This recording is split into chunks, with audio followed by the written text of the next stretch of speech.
Welcome back. तो आज आपके लिए मैं वीडियो लेकर आ रहा हूँ। इस वीडियो में मैं आपको दिखाऊंगा टाटा अल्ट्रोज एक्सेट की लाइट्स की विजिबिलिटी कितनी है, जैसे कि सिटी में छोटी रोड्स पे और बड़ी रोड्स पे कितनी विजिबिलिटी है। तो काफ़ी रिक्वेस्ट थी लोगों की, काफ़ी डिमांड भी थी कि एक वीडियो इस पर की जाए ताकि पता लगे लोगों को कि सिटी में और जो बड़ी या हाईवे रोड्स पे टाटा अल्ट्रोज की कितनी विजिबिलिटी है।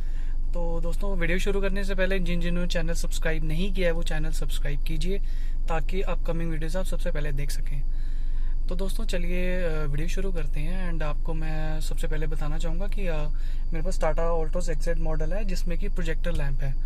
तो इसकी लाइट्स की जो विजिबिलिटी है मेरे लिए तो काफ़ी इनफ है, मेरे को काफ़ी अच्छी लगती है। तो मैं आपको भी दिखाना चाहूँगा कि इसकी जो लाइट्स की विजिबिलिटी है वो कितनी है।